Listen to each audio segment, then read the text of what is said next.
Então, hoje nós vamos retomar a chamada igreja primitiva. É lá ou aqui? Aí? Não, é lá. Não, tem que ligar primeiro, né, Ana? Muito bem.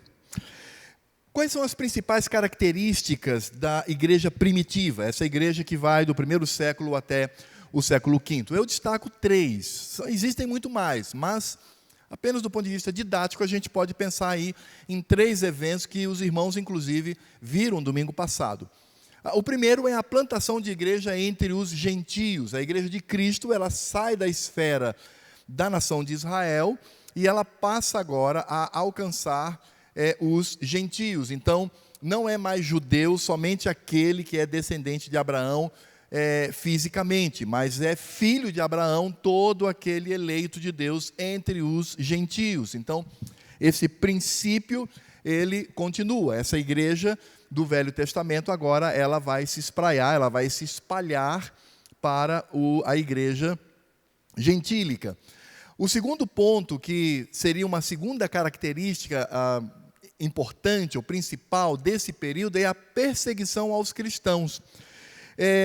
No período apostólico, Paulo e os demais apóstolos, essa perseguição ela vinha muito mais pelos judeus. Os judeus perseguiam, eles tinham lá as suas cidades, nessas cidades eles tinham as suas sinagogas, e eles então odiavam os cristãos, e assim então eles perseguiam. A gente pode ver isso. Paulo foi preso, Pedro foi preso, Estevão foi morto. Então essa perseguição ela começa pelos judeus, mas a partir eu coloquei séculos ali, mas não é não, viu, irmãos? É ano aqui. Desculpem, cadê aqui não é século não, desconsidere anos dos anos 60 ao ano os anos 60 do primeiro século até o ano 300. Então, nesse sentido, os romanos, eles assumem a partir mais ou menos dos anos 60 com Nero. Nero é o primeiro César. Até Nero, o Império Romano não fazia pouco caso ao cristianismo. O cristianismo era uma seitazinha lá da Palestina, não tinha nenhum significado para eles, não havia nenhum problema. A gente pode perceber isso na pessoa de Pilatos. Ele até queria libertar a Cristo no seu coração, mas foi covarde e participou então com aqueles que mataram o Senhor Jesus. Mas a partir do ano 60, Nero ele começa agora a perseguir os cristãos. Por que ele faz isso? Nero faz isso porque o seu governo é um desastre, ele é um homem ímpio, um homem devasso, e ele agora precisava, o povo está insatisfeito, e ele precisava agora achar um bode expiatório.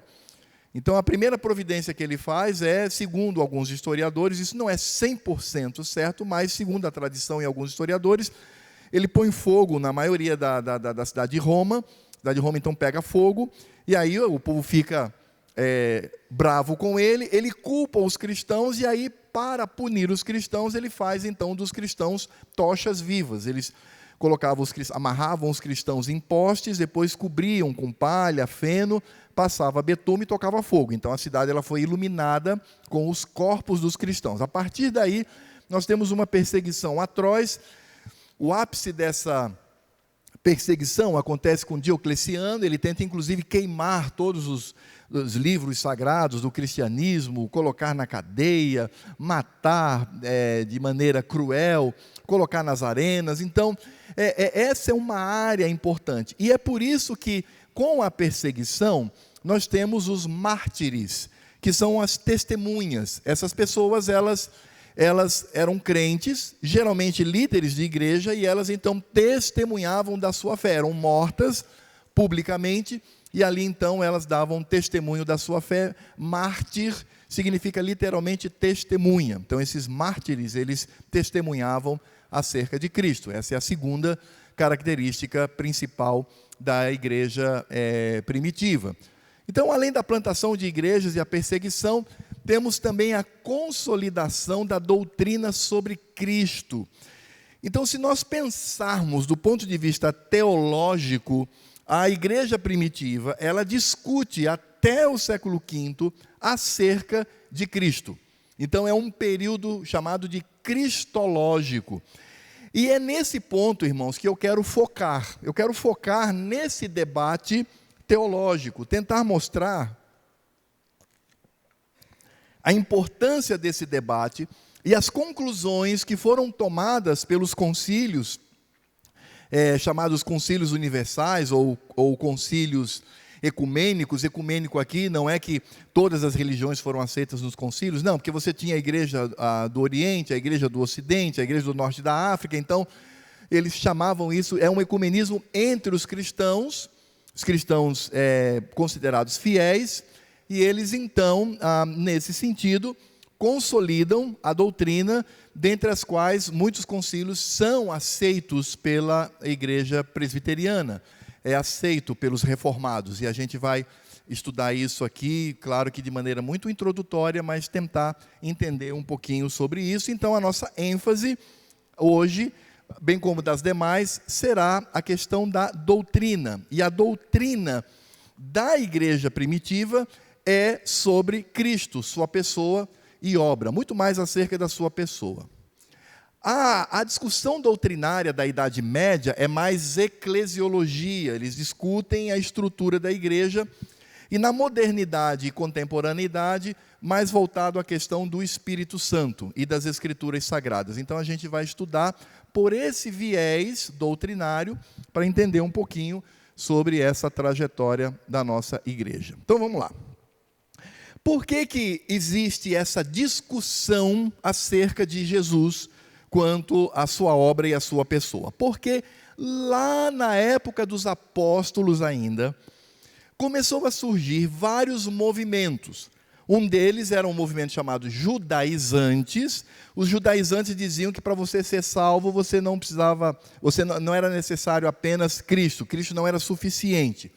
Você tinha que se circuncidar. A circuncisão física, ela era exigida.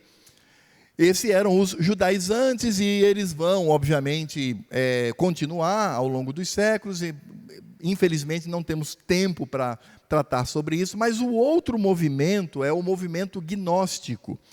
O movimento gnóstico é um movimento que nasce já entre os gregos, é uma religião oriental, é uma religião de mistério, onde eles acreditavam que você podia alcançar o conhecimento do eterno através do demiurgo. Demiurgo eram seres angelicais que estavam entre a divindade e as pessoas. Então, você esquecia as escrituras sagradas e você, então, através desse demiurgo, você alcançava conhecimento. Então, era um conhecimento, digamos que, subjetivo. Eles não tinham... Eles acreditavam nas escrituras sagradas, diziam que as escrituras sagradas eram palavra de Deus, mas eles estavam muito mais preocupados com revelações, com visões, E isso foi um grande problema, porque o gnosticismo, quando ele entra no cristianismo, ele tinha uma equação, uma afirmação problemática. Eles diziam o seguinte: tudo que é pecado está ligado à carne. Tudo que é santo e sagrado está ligado ao espírito. Então eles faziam essa divisão. Infelizmente, até hoje, muitas igrejas evangélicas são marcadas por isso. Quem já ouviu falar aqui em dicotomia? Levanta a mão. Só ouviu falar. Dicotomia, muito bem. Tricotomia, quem já ouviu falar? Pois é, isso não é bíblico. Dicotomia e tricotomia não é uma doutrina bíblica, é uma doutrina que advém dos gnósticos, que é aquela ideia de uma separação absurda entre carne e espírito. Eu, por exemplo, já participei de um velório e eu ouvi de um missionário, olha só, um missionário, né? Alguém que você espera que tenha, estava lá o corpo, e esse missionário disse assim: olha, fulano não está mais entre nós, ele está com o Senhor, aqui é só uma carcaça velha que não... Como assim? Então, essa visão de que o corpo possui um espírito, isso é gnosticismo. Por isso, então, que eles começam a dizer o seguinte: não, Cristo não pode ter vindo em corpo. Porque se Cristo tinha um corpo físico, isso era pecado. Então, Cristo era pecador. Como Cristo não é pecador, então ele não tem um corpo. Então eles diziam que Cristo, na verdade, era um fantasma visível. Já no Novo Testamento, os apóstolos começam a combater no finalzinho ali do encerramento do cânon das Escrituras Sagradas. Os apóstolos eles começam a combater esse tipo de afirmação. Então, em 1 João 2, 22 e 23, diz assim: quem é o mentiroso, senão aquele que nega que Jesus é o Cristo? Este é o anticristo, que nega o Pai e o Filho. Todo aquele que nega o Filho, esse não tem o Pai. Aquele que confessa o Filho tem igualmente o Pai. Há uma concordância entre os teólogos de que essa afirmação já é uma afirmação que vai combater o gnosticismo, que faz da carne pecado e do espírito santidade. Aliás, irmãos, isso é a coisa mais absurda que existe. Porque Jesus está em corpo e ele é todo santidade. Satanás é só espírito e é só pecado. Então, essa visão grega, ela precisa ser tratada com bastante seriedade entre nós. Em 1 João 4, de 1 a 3, diz assim: amados, não deis crédito a qualquer espírito, antes provai os espíritos se procedem de Deus, porque muitos falsos profetas têm saído pelo mundo afora. Nisto reconheceis o Espírito de Deus. Todo espírito que confessa que Jesus Cristo veio em carne, aqui está claríssimo, é de Deus. E todo espírito que não confessa Jesus não procede de Deus. Então veja que o confessar Jesus aí é confessar que Cristo tinha um corpo físico, porque os gnósticos negavam isso, os teólogos gnósticos negavam isso. Pelo contrário, este é o espírito do anticristo, a respeito do qual tendes ouvido que vem e presentemente já está no mundo. Nós temos também em 2 João, nos versos de 7 a 11, que diz assim, o mesmo autor: porque muitos enganadores têm saído pelo mundo fora, os quais não confessam Jesus Cristo vindo em carne. Viu? Essas pessoas negavam que Jesus tinha um corpo físico. Assim é o enganador e o anticristo. Acautelai-vos para não perderdes aquilo que temos realizado com esforço, mas para receberdes completo galardão. Todo aquele que ultrapassa a doutrina de Cristo e nela não permanece, não tem Deus. O que permanece na doutrina, esse tem tanto o Pai como o Filho.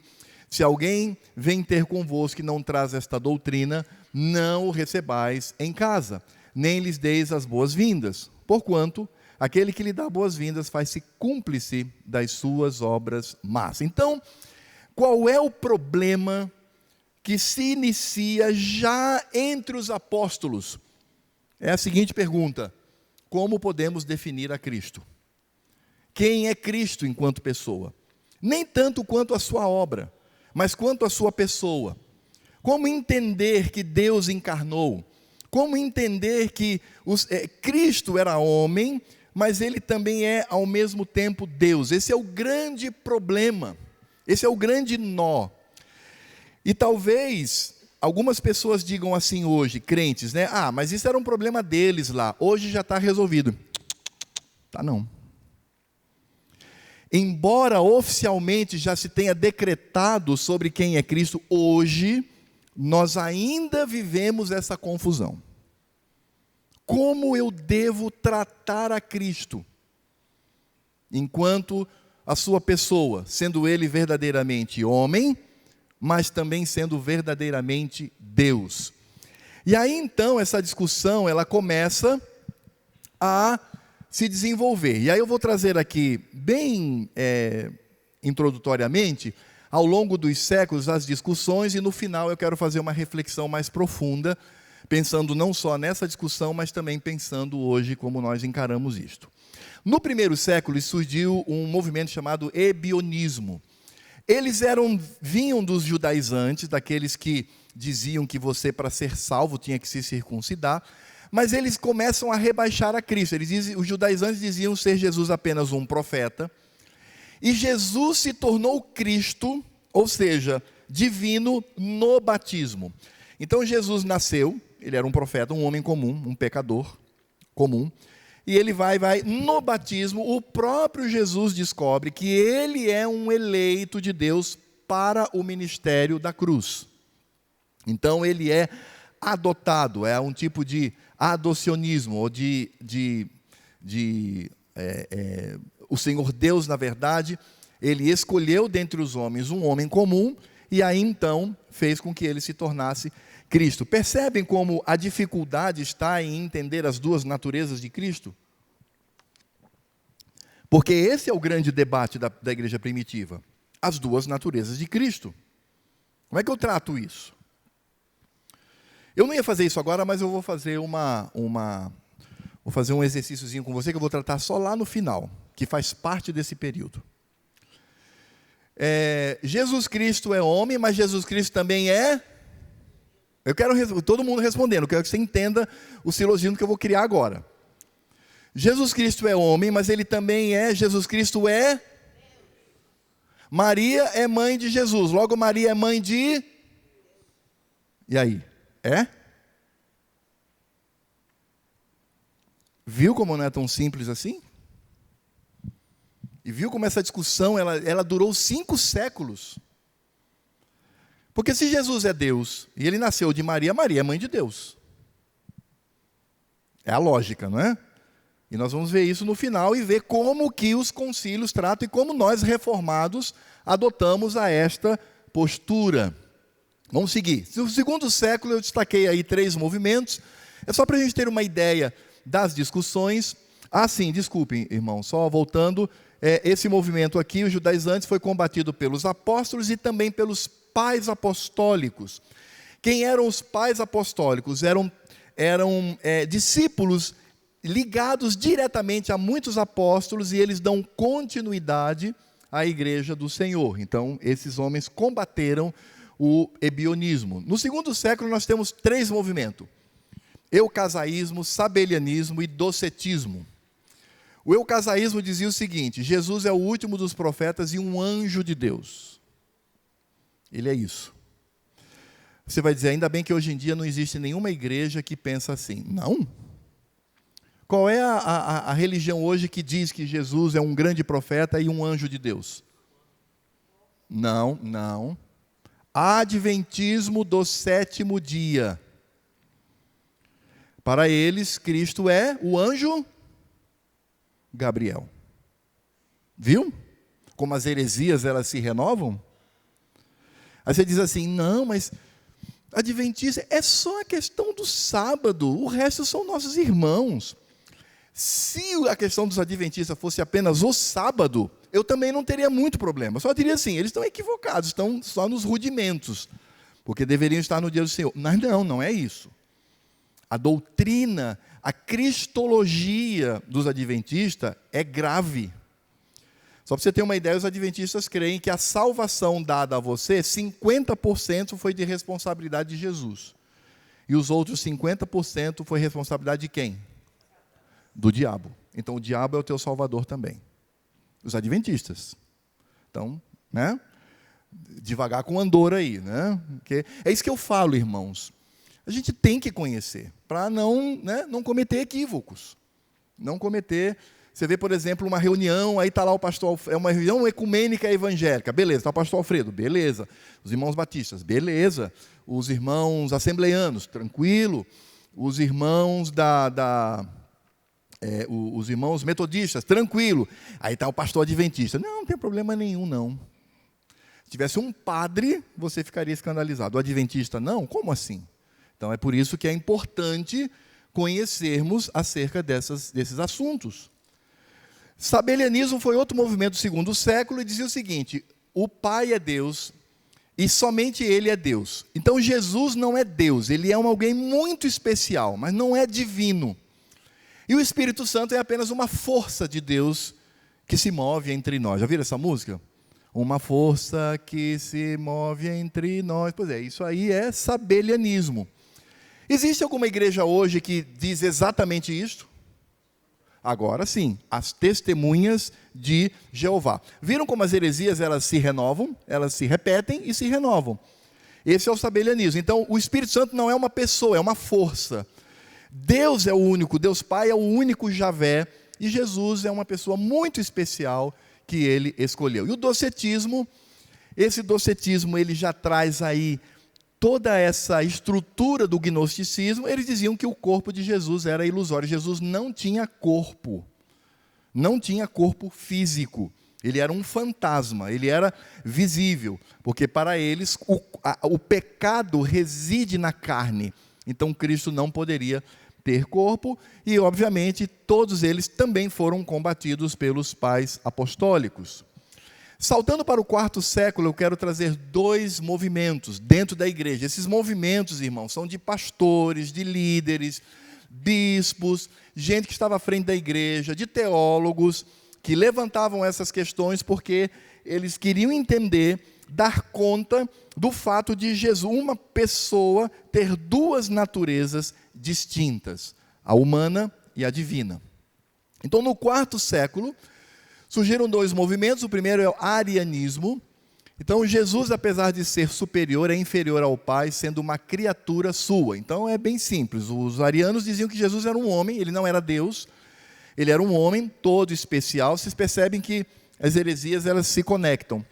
Então, ele é muito inferior ao Pai. O Pai, de fato, é o grande Deus. E o modalismo dizia o seguinte: não há três pessoas da Trindade, mas há apenas uma pessoa que é Deus, que se manifesta de três maneiras. O que o modalismo está dizendo?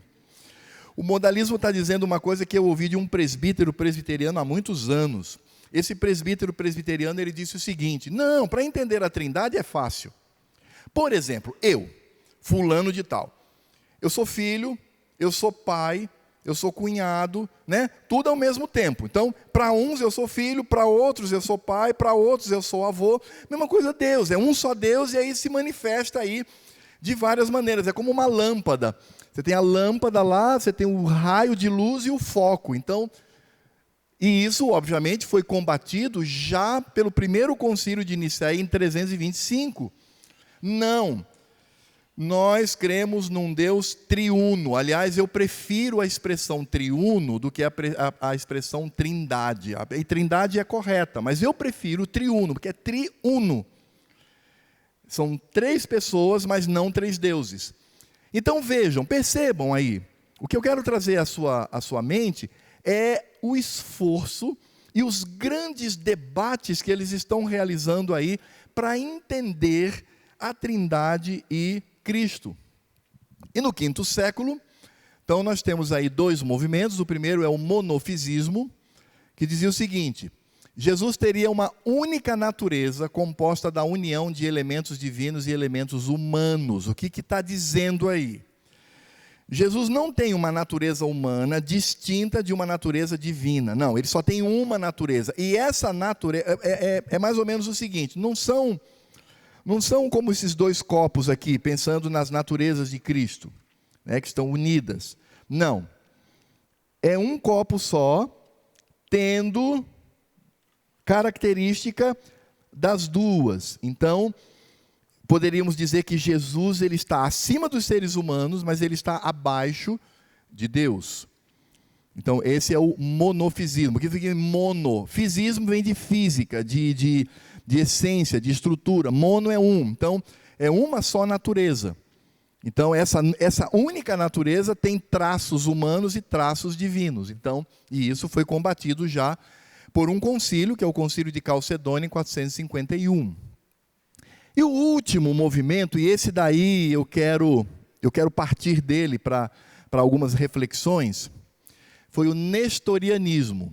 O que o nestorianismo dizia o seguinte? Dizia o seguinte, preste atenção, irmãos. Esse nestorianismo é que é o problema. Muito cristão hoje é nestoriano e não sabe.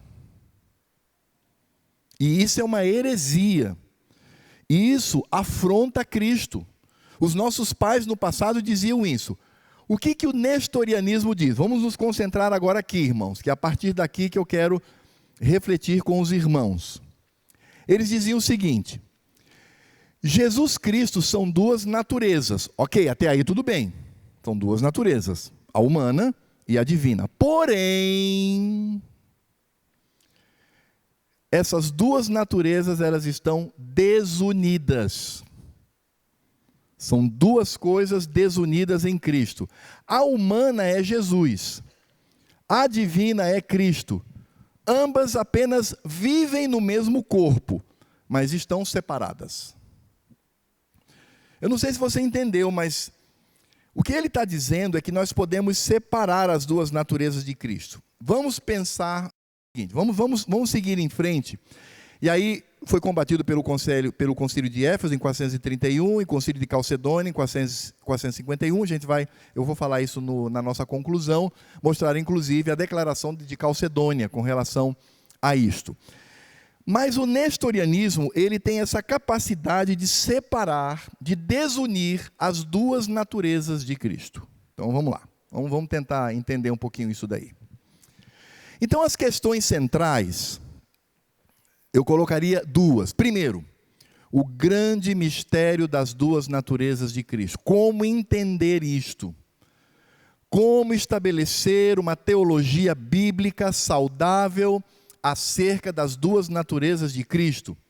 E, irmãos, segundo, esse assunto, pensar sobre a pessoa de Cristo, é crucial, vital para a nossa visão de Deus. A visão que você tem acerca de Jesus vai implicar na visão que você tem de Deus. Aí eu faço a seguinte pergunta, vamos agora começar um exercíciozinho aqui. Se Cristo é Deus, da mesma essência do Pai, que é Deus Pai, Deus Filho e Deus Espírito Santo, então eu posso dizer que todas as regras atribuídas a Deus Pai nas Escrituras se aplicam ao Deus Filho? Sim ou não?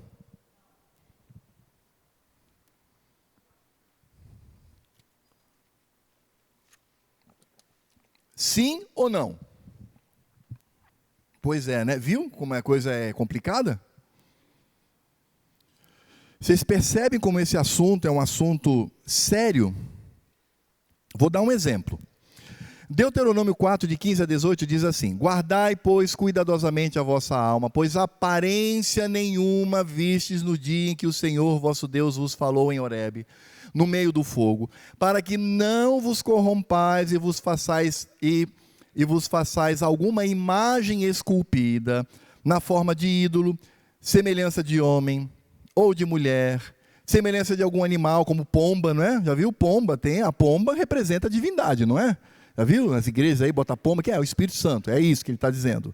Então não é só homem, mulher, mas também animal que há na terra, semelhança de algum volátil que voa pelos céus, semelhança de algum animal que rasteja sobre a terra, semelhança de algum peixe que há nas águas debaixo da terra. O que esse texto está dizendo é o seguinte: Deus fala ao seu povo, esse é o discurso de Moisés, não podemos fazer nenhuma imagem de Deus. Proibido. A minha pergunta é, isso se aplica a Cristo? Percebem? Quando faço uma imagem de Cristo, essa imagem é de Deus? Essa é a pergunta.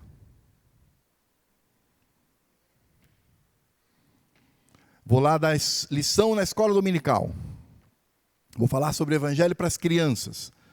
Está lá a figura de um homem, a barba geralmente é branco, a barba é meio loira, né? Um loiro médio, ali uma fisionomia bonita e tal, geralmente com uma roupa branca, com uma faixa vermelha e tal. Estou até pecando aqui, porque eu estou levando os irmãos a imaginar o que é pecado também.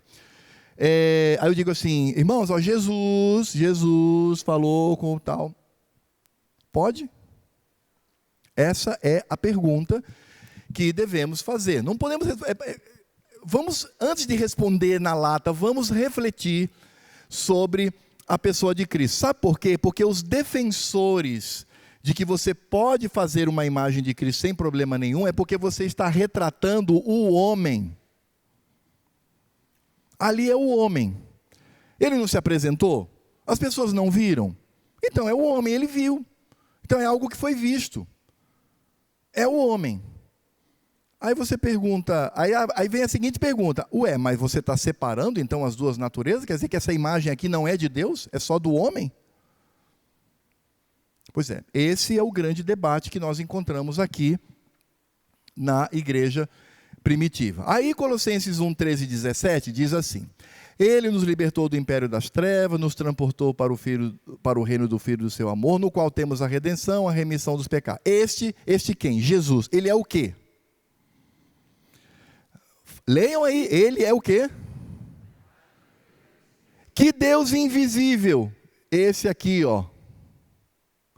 Guardai, pois, cuidadosamente a vossa alma, pois aparência nenhuma viste no dia em que o Senhor vosso Deus vos falou em Horebe. É esse Deus invisível. Ele é a imagem.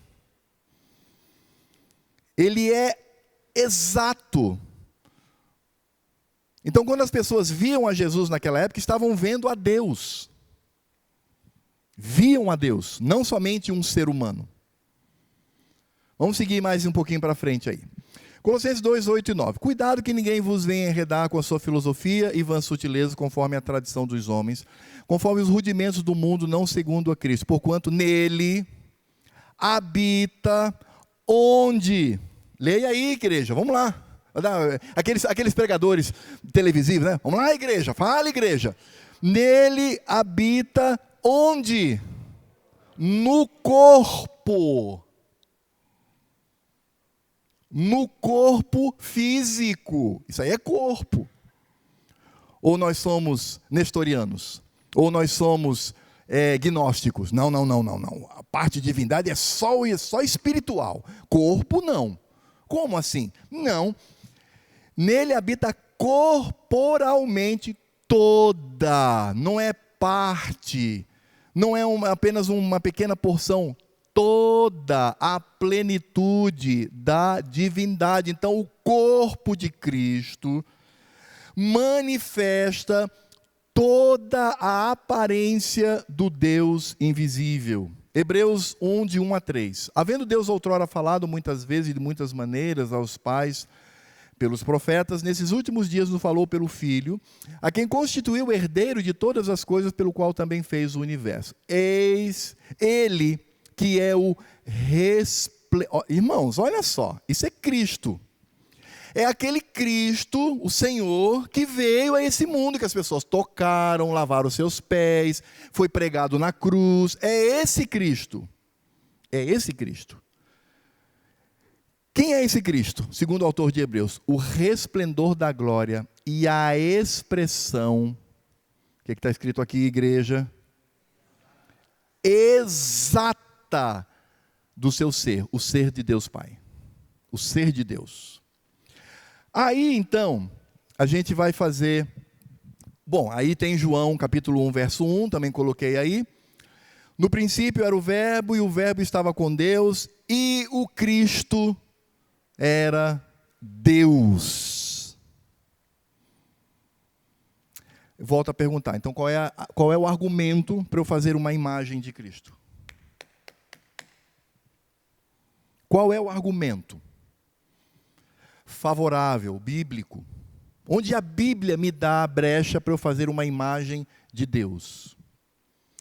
Aí a gente vai fazer as seguintes perguntas, viu? Irmão, não perca de vista não, eu não saí do assunto não, esse é o assunto que está... Lembra do nestorianismo?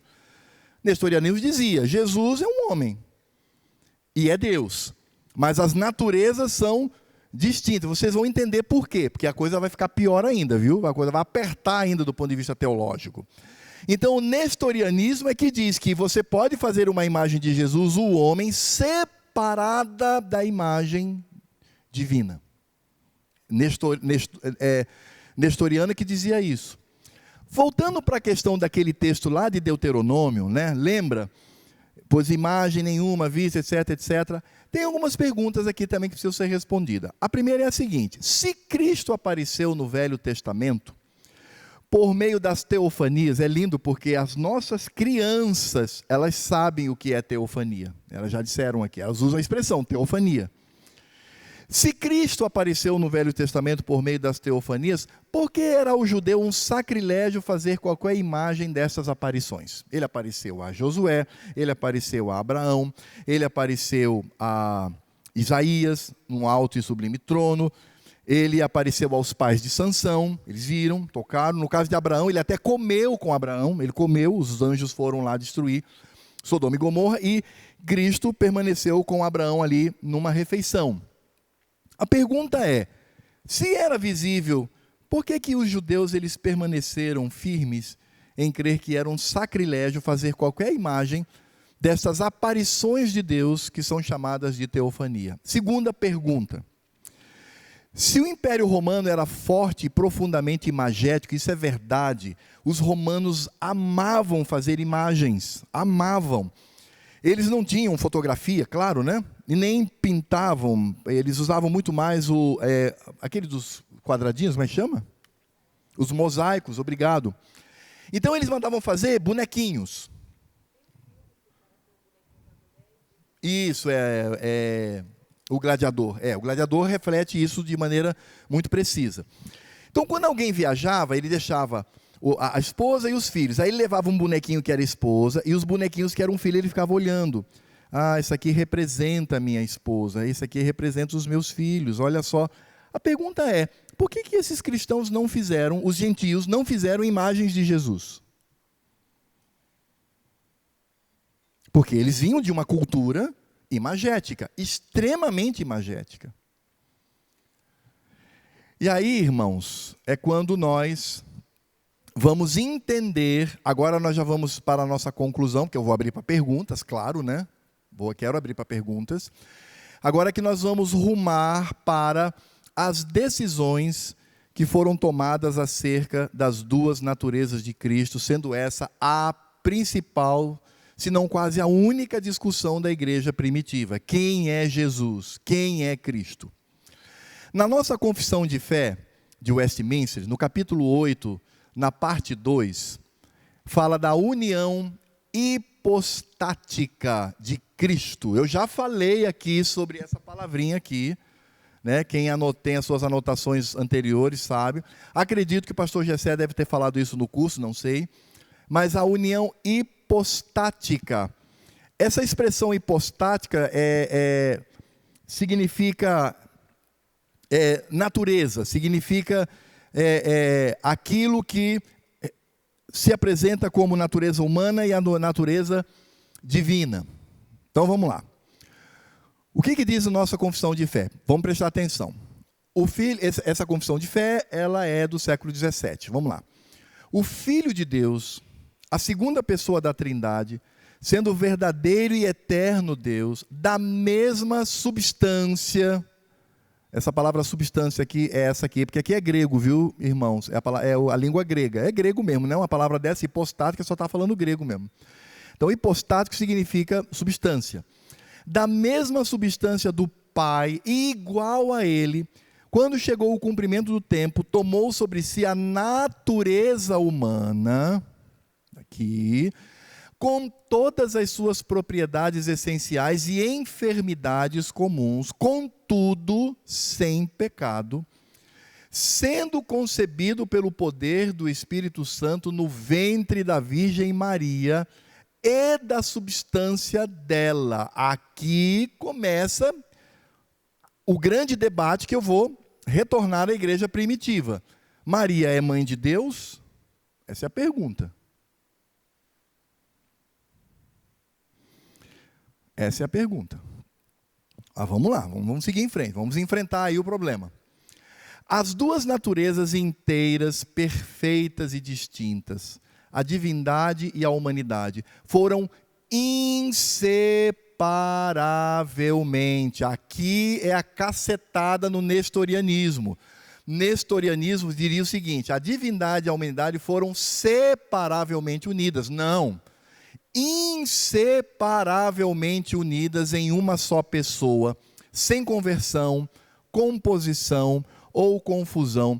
Essa pessoa é verdadeiro Deus e verdadeiro homem, porém um só Cristo, o único mediador entre Deus e o homem. Eu vou voltar a fazer aquela pergunta de reflexão. Quando eu compro uma Bíblia para criança, né? Bonitinha, bacana, cheia de ilustração, e de fato, ilustração é bom para criança, eu reconheço isso, né? Bacana e tal. Chega no Novo Testamento, alguns até já colocam ali na criação, botam um ancião, né? Um senhor de idade, assim, com barba branca, já começa aí.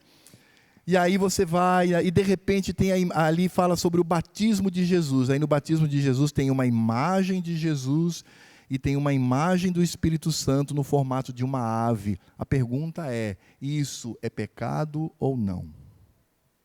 Isso vai depender da visão que temos acerca da pessoa de Cristo. É bem simples. Se eu for nestoriano, é tranquilo. Porque não, aqui não tem, Deus não está aqui é só o homem. Isso não é uma imagem de Deus, é uma imagem só do homem. Aí é tranquilo. Mas se eu subscrevo o que está escrito aqui, eu certamente vou ter problema. Mas voltemos ao nosso ponto sobre o debate teológico na igreja primitiva. Vamos lá. Eita, faltou um aí. Lá em cima tinha uma manjedoura vazia, viu, irmãos? Mas tinha uma manjedoura lá. Vamos começar a tratar agora o grande nó, o grande problema da discussão da igreja primitiva acerca de Cristo. Faz de conta que aqui tem uma manjedoura, tá, irmãos? Não está aparecendo aí não, Ana? Ah, não, a Ana está aqui, né? Tá, deixa, pode deixar. Temos uma manjedoura aqui, temos uma casa aqui na época de Cristo e temos um barquinho que era utilizado para pescar.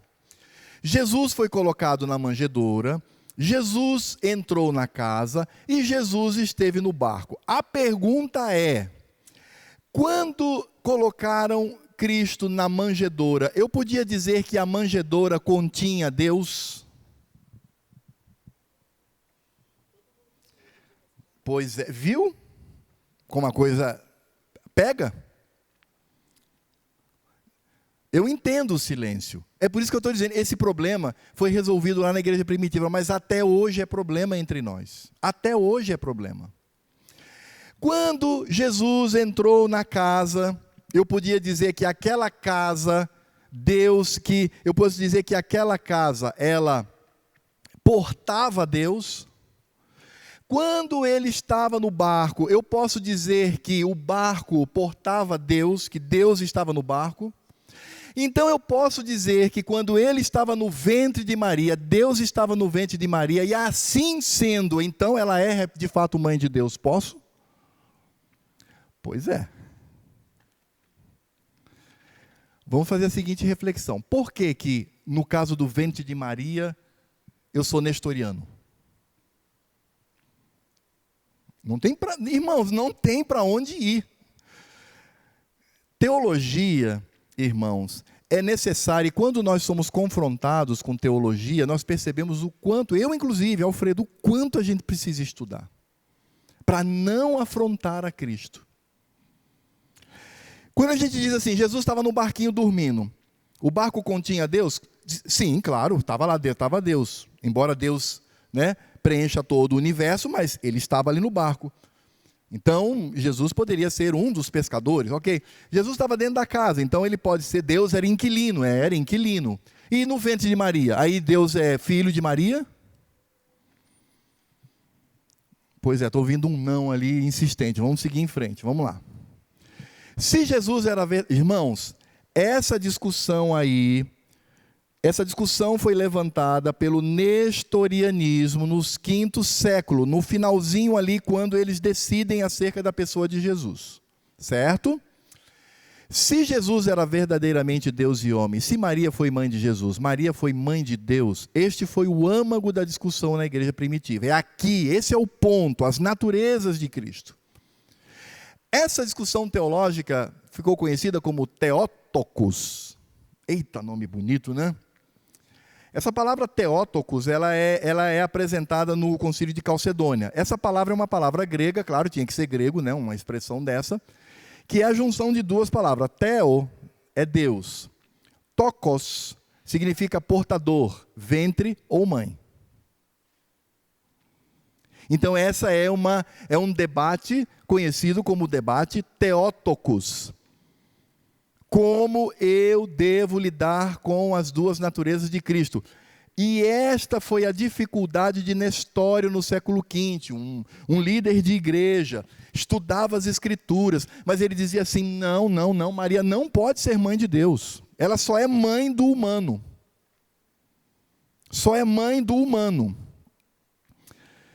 Ela não pode portar Deus no seu ventre, ela só está portando a parte humana. Essa foi a dificuldade dele. E foi exatamente isso que ele começou a disseminar.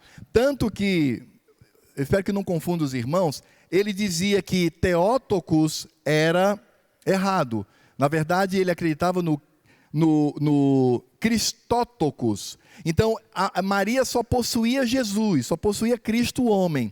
Deus não estava ali. Perceberam? Como assim? Como é que eu posso lidar com isso? Agora, irmãos, já indo para conclusão, parando, estou parecendo apresentador de programa, né, fazendo mistério. Vamos lá, vamos para o ponto e ver o que de fato os concílios de Éfeso e Calcedônia decidiram sobre isto. Vamos lá. Eu quero ler aqui a declaração de Calcedônia. Essa declaração ela é aceita pelos reformados. Ela é um concílio e é uma declaração que nós aceitamos. Então, vamos lá. Qual é a declaração de Calcedônia? Voltando lá, Nestório dizia, não, Jesus tinha, a mesma pessoa tinha as duas naturezas, mas elas eram separadas. Você podia lidar ou com uma ou com outra, né? Você podia separar. Então no caso, o que eu trouxe aqui como discussão foi a imagem de Jesus. O que Nestório discutia, como não se fazia imagem, etc., era muito mais a questão de Maria. Maria, Deus estava dentro do ventre dela? Essa é a questão. Se está no ventre e nasce, quando Jesus nasceu ali, no parto, o que está nascendo ali? É só o homem? Deus não. Vamos lá. Todos nós, essa é a declaração de Calcedônia, todos nós, perfeitamente unânimes, né, se reuniram ali, o concílio, e decidiram. Ensinamos que se deve confessar um só e mesmo Filho, nosso Senhor Jesus Cristo, perfeito quanto à divindade, perfeito quanto à humanidade, verdadeiro Deus e verdadeiro homem, constando de alma racional e de corpo consubstancial, ou seja, da mesma substância ao Pai, segundo a divindade, e consubstancial ou da mesma substância a nós, segundo a humanidade. Em todas as coisas semelhante a nós, excetuando o pecado, gerado segundo a divindade antes dos séculos, porque de fato a nossa teologia diz que Cristo é eternamente gerado pelo Pai, e segundo a humanidade por nós e para nossa salvação, gerado da Virgem Maria, portadora ou mãe de Deus. Aqui está a expressão Theotokos.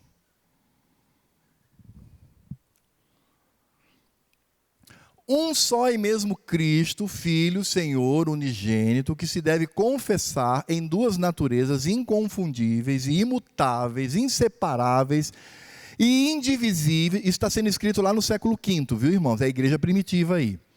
A distinção da natureza de modo algum é anulada pela união, mas pelo contrário, as propriedades de cada natureza permanecem intactas, concorrendo para formar uma só pessoa e substância. Aí, a palavrinha lá, lembra? Hipostase, está lá, né? Essa expressão aí no grego, pessoa e substância. Não dividido ou separado em duas pessoas, mas um só e mesmo Filho unigênito. Deus Verbo, Jesus Cristo Senhor, conforme os profetas outrora a seu respeito testemunharam, e o mesmo Jesus Cristo nos ensinou e o credo dos pais nos transmitiu. O que o concílio de Calcedônia e de Éfeso também declararam e que foi adotado pela igreja e é adotado por nós hoje? É que nós não podemos separar as naturezas de Cristo, ainda que esteja no ventre de Maria. Eu não posso fazer isso. Se eu digo que na hora do parto só nasceu a parte humana e não a parte divina, já cometi a heresia de Nestório. Então, de fato, irmãos, Maria foi sim portadora de Deus no seu ventre.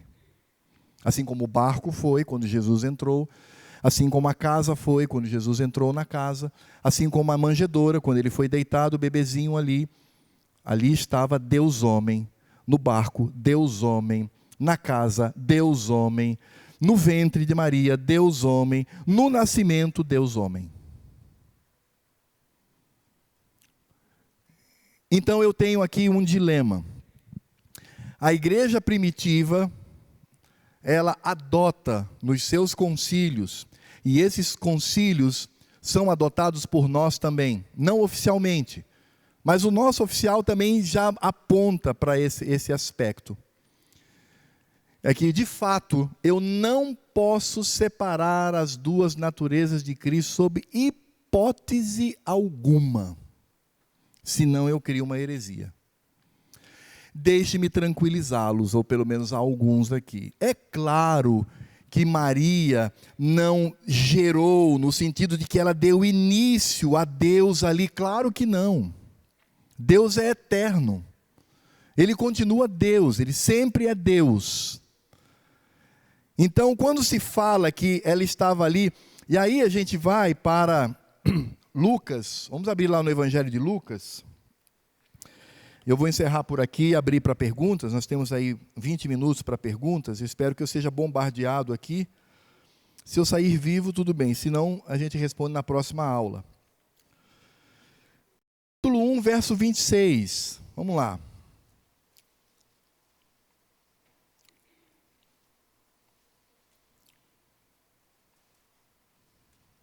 Diz assim: no 6º mês foi o anjo Gabriel, que para os adventistas aqui é Jesus, mas não é, irmãos, viu? Não é Cristo. No 6º mês foi o anjo Gabriel enviado da parte de Deus para uma cidade da Galiléia chamada Nazaré, a uma virgem desposada com certo homem da casa de Davi, cujo nome era José. A virgem chamava-se Maria. E entrando o anjo onde ela estava, disse: alegra-te, muito favorecido, o Senhor é contigo. Ela, porém, ao ouvir esta palavra, perturbou-se muito e pôs-se a pensar no que significaria esta saudação. Mas o anjo lhe disse: Maria, não temas, porque achaste graça diante de Deus. Eis que conceberás e darás à luz um filho, a quem chamarás pelo nome de Jesus. Ele será grande e será chamado... Eu ouvi toda a igreja, verso 32. Ele será chamado... Aí é Deus. Aqui é Deus.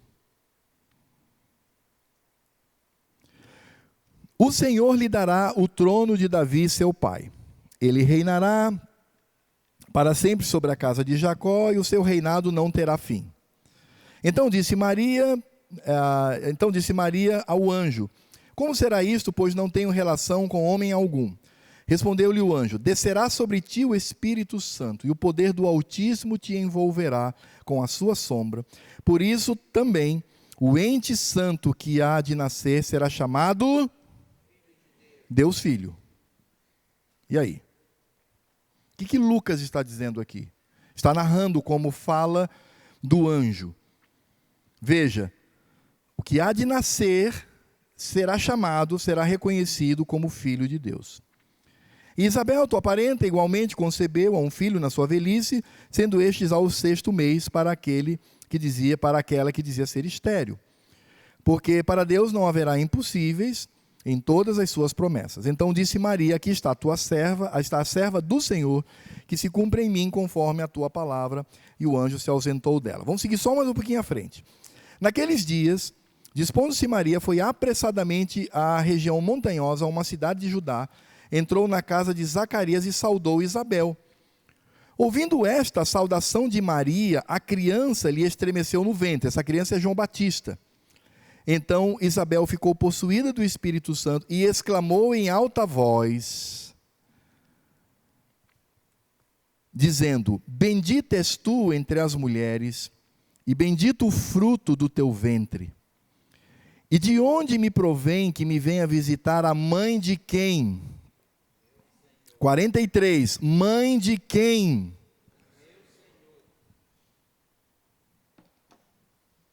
Nós não podemos separar as duas naturezas de Cristo. Agora, uma conclusão que precisa ser dita. É claro que a igreja medieval, ela se perdeu nisto. Então, por causa disto, colocou Maria num patamar que não lhe pertence. Maria não é imaculada, Maria não foi arrebatada, Maria não está sentada ao lado da Trindade, Maria não é intercessora, ela foi uma pecadora, uma mulher comum, que foi agraciada pela escolha do próprio Deus para que ela portasse no seu ventre e desse à luz Jesus, o Deus homem. O problema da rejeição, eu entendo, é porque você já associa ao catolicismo. Não, que absurdo um negócio desse. Pastor, você ficou doido, é? Não, irmãos. O erro deles não pode suprimir uma verdade teológica que é bíblica. O fato de Maria ter sido portadora de Deus ou mãe de Deus não faz dela uma mulher imaculada, uma mulher que deve ser adorada, venerada. Não, de jeito nenhum. Ela foi um instrumento. Assim como o barco, as casas que acolheram a Cristo, a manjedourazinha, enfim, Deus estava ali. Portanto, Maria, de fato, ela foi, no caso, portadora de Deus. Ela tinha Deus no seu ventre. Ou você acha, tem essa heresia também, viu, irmão? Ou você acha que ela só gerou uma pessoa comum, sem pecado, e no momento do nascimento veio a natureza divina e vapo entrou. É assim? Você consegue pensar dessa forma? Isso é uma heresia também. Exatamente. Lá em Isaías diz que a virgem iria conceber e dar à luz a um filho, e seu nome seria o quê? Emanuel. Todo mundo agora a uma só voz. O que significa a palavra Emanuel? Então Maria foi mãe de Emanuel. Irmãos, eu sei que o assunto é muito pesado, assim, numa escola dominical você tratar disso, eu sei que é um pouco de, Mas, a partir disto, eu gostaria de trazer aqui algumas aplicações para os irmãos do ponto de vista geral. Aí agora eu quero ser bem 100% pastoral, para a nossa reflexão. Então, qual é o resumo, a síntese que nós temos da igreja primitiva, pensando do ponto de vista da teologia? Lembrando que essa discussão toda se deu na igreja primitiva. Primeiro, a igreja primitiva levou 5 séculos discutindo sobre Cristo. Não é fácil, irmãos. Não é fácil, é um mistério. Para a nossa cabeça pequenininha é um grande mistério. Daí o tempo que se leva para essa discussão. O segundo ponto, irmãos, é que teologia sempre foi o motor da igreja de Cristo desde o Éden. Então, essa história que você ouve assim, negócio de teologia, tá doido, Sai de uma aula como essa, não quero saber disso não. Jesus é o meu Salvador e pronto, não quero saber e tal. Bom, primeiro que quando você afirma isso, você já está afirmando uma teologia. É a teologia da antiteologia. Mas em segundo lugar, irmãos, teologia é sim necessário. O nosso estudo tem que sair do raso, tem que sair da superfície para não pecarmos contra Deus. É bem simples assim. É vital, irmãos, é de extrema necessidade estudar teologia para não pecarmos contra Cristo. A nossa visão do Deus triuno, eu prefiro que é 3 e 1, triuno.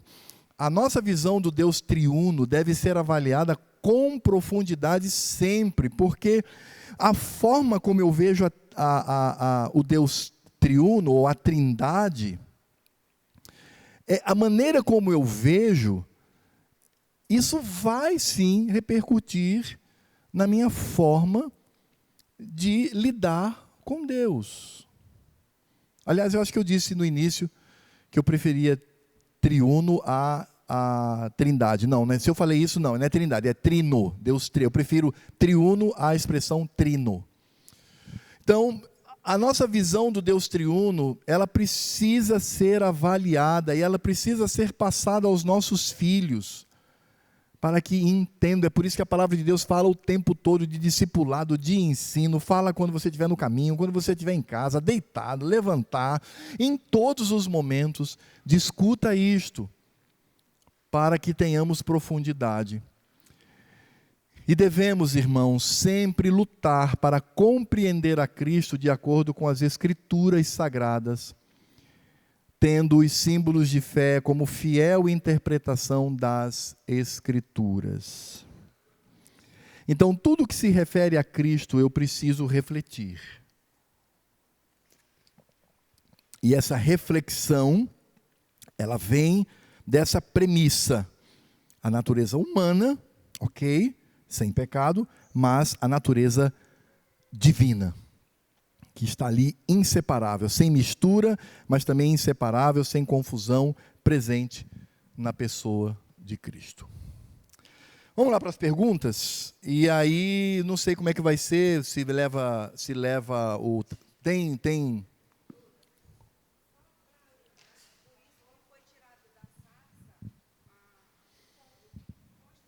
Ah, sim, é verdade.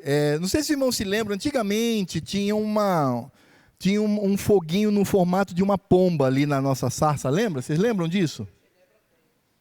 As antigas, né? Porque não mudaram ainda. Foi decidido no Supremo Concílio, graças ao bom Deus, e foi muito tranquilo, não houve debate, não, foi muito tranquilo. Graças a Deus, tiramos a pomba da nossa sarça. Porque é Deus, é o Deus Espírito Santo. Né? Nesse sentido. Se alguém tem um vozeirão aí, por favor, pode falar, doutora Marlene.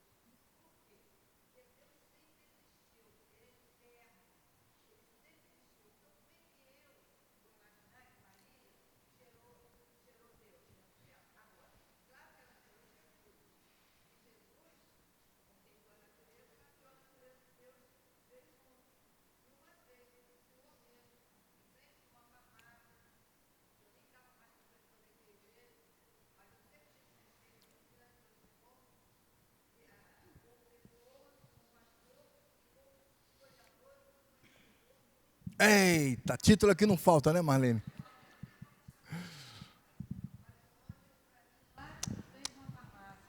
Que Jesus, aqui dentro da terra, aqui na terra, ele só tinha onisciência horizontal. Nunca mais esqueci disso. O senhor pode ter até mudado de ideia, porque a gente muda mesmo. A gente vai crescendo espiritualmente, a gente vai crescendo teologicamente, vai mudando as ideias. Eu não me lembro de ter dito isso, mas falou, o senhor falou para mim. Okay. Porque eu citei para o senhor aquela passagem, quando os apóstolos perguntaram, mas quando é que vai ser isso? Que vai acontecer o fim? Aí ele falou, só o Pai sabe. Só o Pai sabe. Só que depois que o senhor falou isso, eu fui vendo assim, tinha horas que Jesus sabia de coisas assim, tremendamente fora da horizontal, sabia de coisas na vertical. E tinha hora que ele só sabia mesmo, e quando a mulher que sangrava tocou nele, ele disse, quem tocou em mim? Quer dizer, na hora ele nem sabia. Depois ele falou, de mim saiu o poder. Então, eu acho assim, que Jesus é Deus, foi gerado dentro do ventre de Maria. Né? Até uma vez eu também conversei com o senhor que eu achava que podia ter sido por partenogênese, que é muito comum nos lagartos, nas abelhas, e eu aprendi isso com um professor lá no meu 6º ano de medicina. Olha, gente, aquilo que a Igreja Católica aí que as igrejas estão dizendo que Maria é mãe de Jesus, sem ter tido relação com José, isso é verdade mesmo, sabe por quê?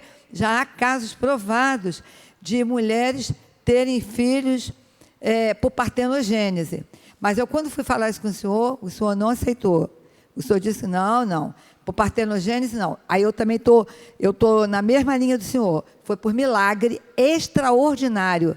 Não foi nem por ordinário, foi por extraordinário. Tanto isso é verdade, que na... Marlene, só reduz já aí vou que tem fechar, muito, vou querendo fechar. falar aí. Mas tanto isso é verdade, que as abelhas, os lagartos, quando têm filhos por partenogênese, só nasce fêmea. Então, eu concordei com o senhor. Então, o milagre de Jesus ali foi extraordinário. O óvulo foi fecundado pelo poder de Deus mesmo, dentro dela. Está entendendo? Agora, eu só não sei se ele tem alguma semelhança, isso até hoje eu não sei, com a Maria. Se ele tem alguma parte com a Maria, está entendendo?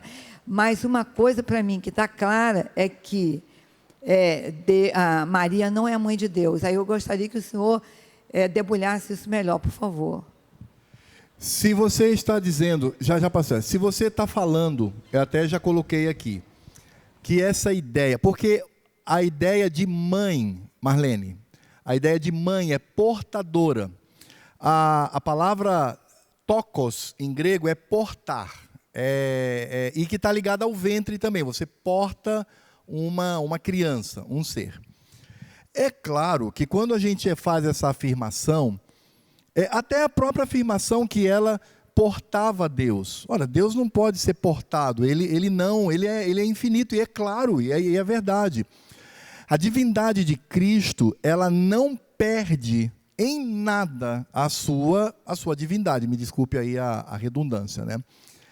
Então, quando se afirma que Maria era portadora de Deus, não é no sentido de que ela gerou a Deus.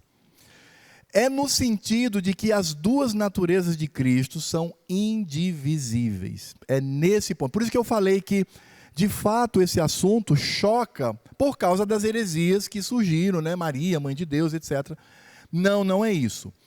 É no sentido de que eu não posso separar as duas naturezas. Então, da mesma forma como, quando Cristo estava dentro de uma casa, aquela casa continha ou portava Deus homem, no ventre de Maria também portava Deus homem. É nesse sentido, é a indivisibilidade das naturezas de Cristo. Então, quando nós negamos o fato de que Maria não pode ser mãe de Deus, é no sentido de que gerar a Deus é trazer Deus à existência. Não é isso, claro que não. A parte humana, sim, são as duas naturezas. Então, é nesse sentido que a gente... Deixa o pastor aqui corrigir algumas heresias de minha parte aqui. Não, na verdade, eu vou responder como professor do curso de teologia somente. Tá bom? No curso de teologia, a gente trata sobre esse assunto, a questão das duas naturezas. A respeito de Maria não ser mãe, há uma discussão na teologia a respeito desse, o Espírito Santo envolverá. Se Jesus foi plantado no útero de Maria, no sentido de o zigoto lá já veio perfeito. E existe uma discussão que o Espírito Santo purificou o óvulo de Maria e o fecundou. Essas são as duas discussões que existem na teologia. O óvulo de Maria foi purificado e fecundado, ou Cristo foi plantado já ali direto no útero de Maria. Eu sempre afirmo as minhas posições no curso de teologia. Conheço pastores que acreditam que o óvulo de Maria foi primeiro purificado e depois fecundado. Eu não participo desse pensamento. Respeito quem participa. Eu creio, assim como o primeiro Adão foi feito de modo completo, sem a gerência de óvulo feminino, Cristo também, o segundo Adão, foi da mesma forma plantado no útero de Maria. Nesse sentido, sim, Maria não se torna mãe, mas aí é uma discussão posterior às duas naturezas. Então, na teologia, eu sempre digo, vamos caminhando devagar para não se afogar, né? Primeiro água no calcanhar, depois no joelho, na cintura, para não sair nadando aí se afogando, né? Eu sempre digo isso. Então, é nesse sentido. Então, no curso de teologia, passando essa primeira fase, a gente entra em outra. E aí? Jesus foi plantado ou o óvulo foi fecundado? Porque essa discussão virá, não é? Então, lá no curso de teologia, a gente trata, e Gessé, eu até brinco, Gessé, assino embaixo das minhas convicções. Posso até mudar. Creio eu que assim como o primeiro Adão foi feito completo, sem gerência de óvulo feminino, o segundo Adão também foi feito completo, sem gerência de óvulo feminino, plantado, mas como portadora, Maria, mãe de Jesus, não no sentido de geradora, tá bom? Então, essa é a resposta do curso de teologia, que não é aqui da escola bíblica. Esse assunto aí sobre se Maria foi ou não barriga de aluguel, essa é a expressão, né?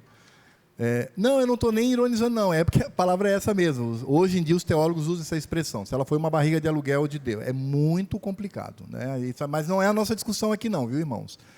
Isso aí tem o curso de teologia, está lá com o pastor Gessé, vocês podem pensar sobre isso, né? Só lembrando aquilo que diz Mateus, ele faz uma repetição de Isaías, no capítulo 1, verso 23, ele diz assim, eis que a virgem conceberá e dará à luz um filho, e ele será chamado pelo nome de Emanuel, que quer dizer Deus conosco. Então, é nesse sentido. Mais alguém? Diga, Arthur. Espera aí, deixa eu chegar ali o microfone.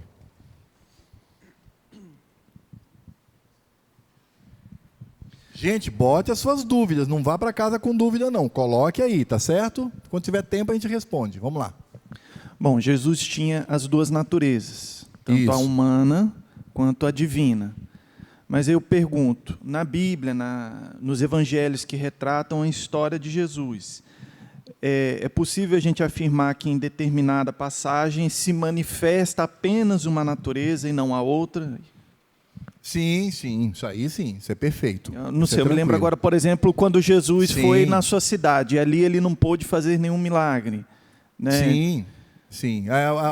No caso da tempestade do barquinho, Jesus estava dormindo, estava cansado, né? Deus não cansa, mas o homem sim. Então ali, sua natureza humana estava levando ao sono. Depois ele é acordado, leva e ordena ao mar que se cale. Então homem nenhum pode fazer isso, só Deus. Então, sem dúvida nenhuma, sim. Mas elas estão unidas, elas estão ali, não é? Porque a ideia, Arthur, e a sua colocação é fantástica, até responde um pouco o que a Marlene colocou, sobre em alguns momentos Jesus não conhecer, e em alguns momentos ele ter a onisciência plena. Porque não é esse o ponto não é esse. O ponto é se nós podemos separar as duas naturezas. Se eu posso dizer que Maria portou no seu ventre só a natureza humana e não a natureza de Deus. Esse é o ponto. É esse o ponto, entende? Porque se eu disser que Maria no seu ventre tinha só a natureza humana, então eu sou nestoriano. Não tem como, né? Porque eu separei, né? Ali o ser de Jesus, não é? Não, mas aqui não pode, porque ela não vai portar Deus, etc. É esse o ponto. Interessante, Arthur e demais irmãos, vocês vão rir agora, mas o assunto ele até é simples. A nossa dificuldade não é quanto ao tema, mas é a nossa mente anticatólica. É esse o ponto.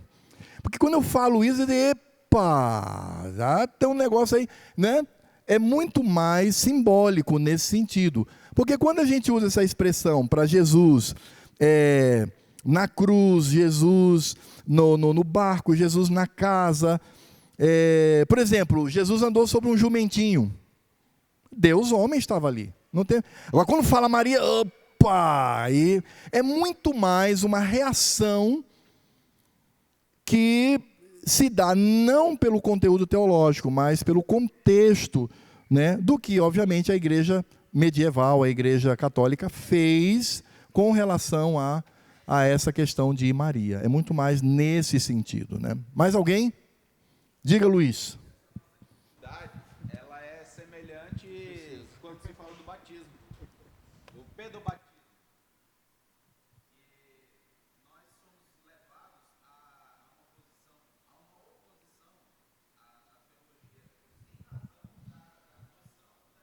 Sim. Sim, os anabatistas, inclusive, eles surgiram nesse sentido, não é? Eles romperam, eles são chamados de radicais. Então eles disseram o seguinte: tudo que cheira aos papistas nós vamos cortar. Isso é histórico, viu, irmãos? Não é história mesmo. E aí um deles foi não batizar criança, porque lembrava exatamente, é mais ou menos o mesmo sentimento. Claro que, com relação ao batismo, depois você vai ter a construção de várias teologias para, de alguma maneira, subsidiar esse ponto. Mas o ponto inicial é esse, né? Batizar criança? Não. Os cristãos, e não é só os católicos, não, os orientais também, eles creem no batismo como salvação. Não, entende? É muito nesse sentido mesmo, é muito nesse sentido. Volto a dizer, o fato de Maria ser portadora de Deus não faz dela a geradora, a que gera, a que dá início à divindade. Não existe, Deus é eterno. Não é isso. Mas é não separar as duas naturezas de Cristo. E essa foi, irmãos, a grande discussão da igreja primitiva.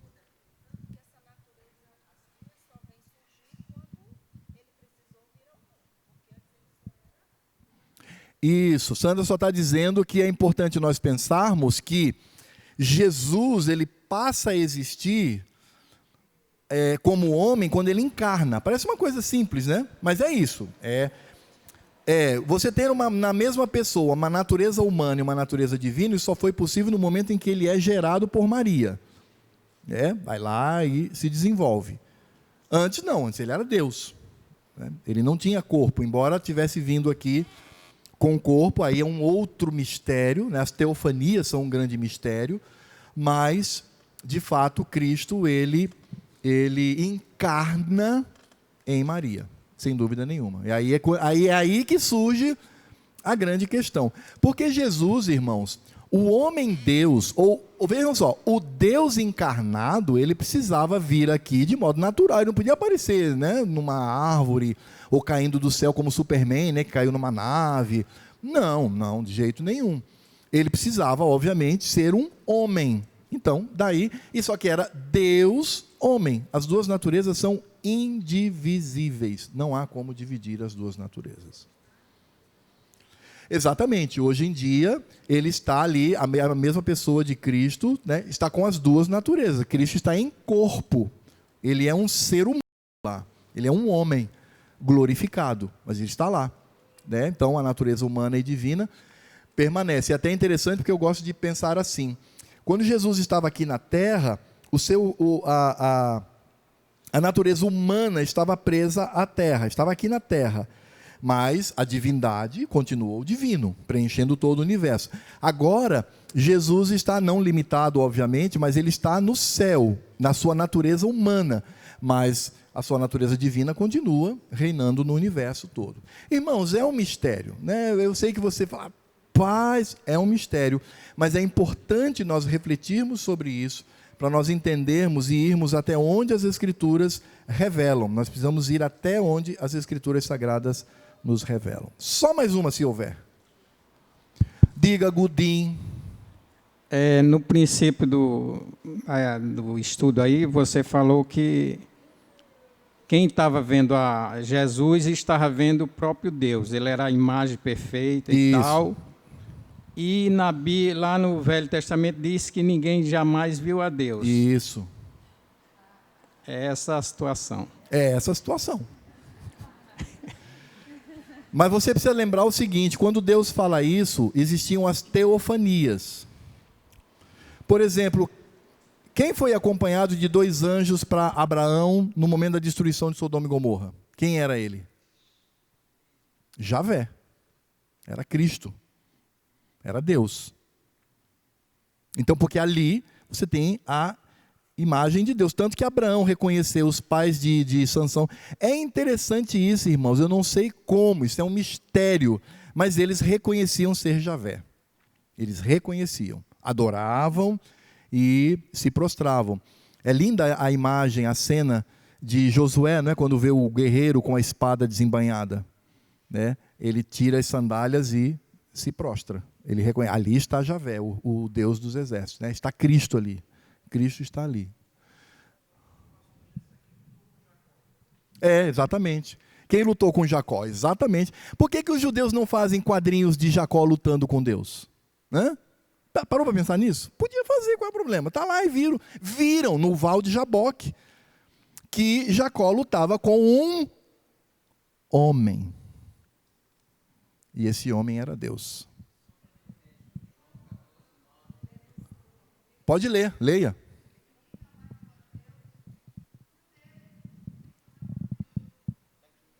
Peraí, irmãos, vamos... Por parte, aqui na verdade esse texto foi só João 14, 9, vamos lá?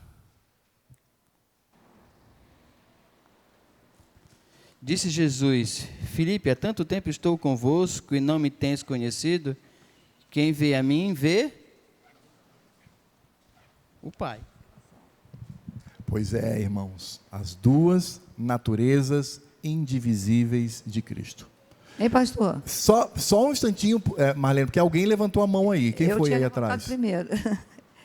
Não, alguém levantou ou não? Ah, foi a Rebeca. Só a Rebeca aqui, rapidinho, Marlene, rapidinho, me permita, já eu passo para você. Rebeca, vai lá. Tem a ver com o que Ah lá. Tem a ver com o que a irmã Marlene e o irmão falou aqui sobre a questão da indivisibilidade da natureza de Cristo. Como explicar esses momentos em que ele aparentemente não tinha onisciência, não tinha um poder divino para agir naquela situação, em que até a Bíblia fala que ele se esvaziou da sua glória, né? Como explicar isso se naquele momento, aparentemente, né, ele não tinha aquele poder ou aquela onisciência do próprio Deus, se a natureza dele era indivisível? Então, como que isso acontecia?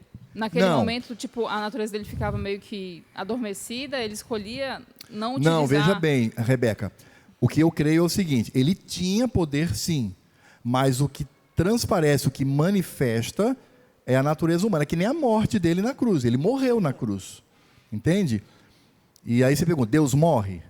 Entende? Então, veja, as duas naturezas, elas não se misturam, elas estão unidas, elas não se separam, estão na mesma pessoa, mas elas não se misturam. A parte humana de Jesus não foi divinizada e a parte divina de Cristo não foi humanizada. Então, é por isso que, em dados momentos, você vê a manifestação de uma das naturezas, mas elas estão unidas. Então, por exemplo,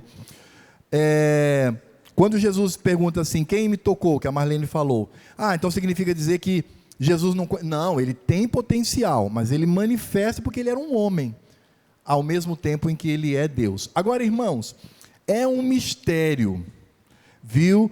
Se você fica daquela, rapaz, eu não tenho controle total, amém, é um mistério de Deus, a nós revelado até um certo limite. Eu sempre tenho brincado dizendo o seguinte, quando eu me encontrar com o Senhor Jesus, depois de passar horas beijando os seus pés, chorando de alegria, depois, eu não sei nem se eu sou digno de falar diretamente com ele, mas talvez eu pergunte um dos assessores angelicais lá, e passar talvez uns 300 ou 400 anos fazendo perguntas que eu não sei responder aqui, entende? Então, e ter aí assim a resposta, porque a gente vai até um certo limite, passando daquilo, a nossa mente ela não consegue dominar, mas o que nos foi revelado, isso precisa ser crido. Cristo é a segunda pessoa da Trindade, da mesma essência do Pai, e nele há duas naturezas que não se misturam, mas que são indivisíveis, a humana e a divina. Pois é, isso aí que eu queria deixar claro. Ninguém jamais viu a Deus, foi a pergunta ali do irmão, não viu mesmo, porque nem lá no céu ninguém vai ver Deus. Nós vamos ver Jesus. Só que Jesus é Deus também, é mistério. Sim. É mistério. O senhor entende por que o sol nasce de manhã e não à noite? Não entende. É mistério, está entendendo? Coisas que a gente não vai poder entender, entendeu? Sem dúvida. Então, agora, ao mesmo tempo, aquela passagem, né, de João 9,14 diz o quê, irmão? Lá na passagem, quem vê a mim, vê a Deus. Olha só, que é um mistério. Agora, que Jesus tem duas naturezas, eu aprendi isso demais com Gessé. Só um detalhe aí que precisa ser dito. Quem vê a mim, ele está falando do seu corpo físico. Sim. O corpo dele, né? Sim. Por isso que quando eu faço uma imagem de Cristo, eu estou fazendo uma imagem de Deus que foi proibida no Velho Testamento. Isso tem que ficar claro. Sim. Isso aí é uma coisa que não tem como Porque ninguém contestar. viu a Deus fisicamente. Assim, o Deus Pai, Isso. o Pai. Mas Deus encarnou. Mas Deus encarnou. Se torna homem. Aí, quem vê Exatamente. Jesus, vê Deus. Porque, irmãos, o que isso significa? Nesse ponto, irmãos, é até simples. É a indivisibilidade das duas naturezas de Cristo. Você não tem como dividir isso. Você não tem como estabelecer isso. Dizer que, não, aqui só representa a parte homem, a parte divina não está aí. Não. Elas são indivisíveis, tá bom? Semana que vem nós estudamos ainda bastante... ainda falando sobre teologia, nós vamos falar sobre o debate na Idade Média. Então, a gente quer mais eclesiologia, a gente vai discutir sobre isso, culminando com a reforma, tá bom? Irmãos, vamos ficar de pé.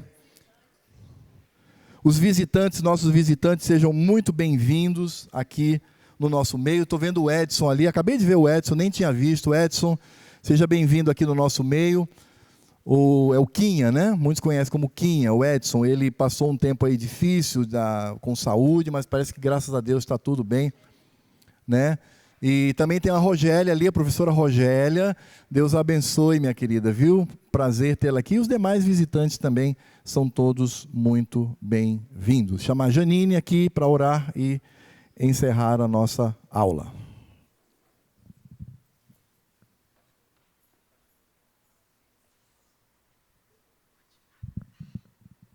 Oremos.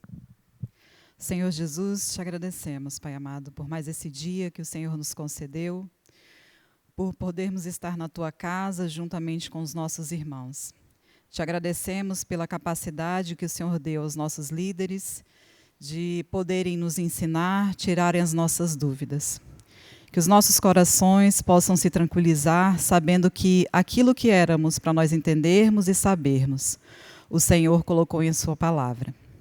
E que a cada dia, Senhor, o nosso intuito não seja apenas adquirir conhecimento, mas também Te glorificar através desse conhecimento que o Senhor nos concede. Que possamos buscar sempre a santificação, sem a qual nenhum de nós o verá, e que possamos estar sempre cientes de que precisamos crescer ainda muito para nos santificarmos e, assim, estarmos juntamente contigo na eternidade, aonde saberemos de todas as coisas e aonde poderemos tirar todas as nossas dúvidas de forma definitiva. Te agradecemos por mais esse dia e te rogamos que o Senhor nos dê uma tarde de descanso para que mais à noite possamos estar juntos como corpo de Cristo, aprendendo ainda mais de Ti, Te glorificando através dos cânticos e ouvindo a Tua palavra. Em nome de Cristo Jesus, amém.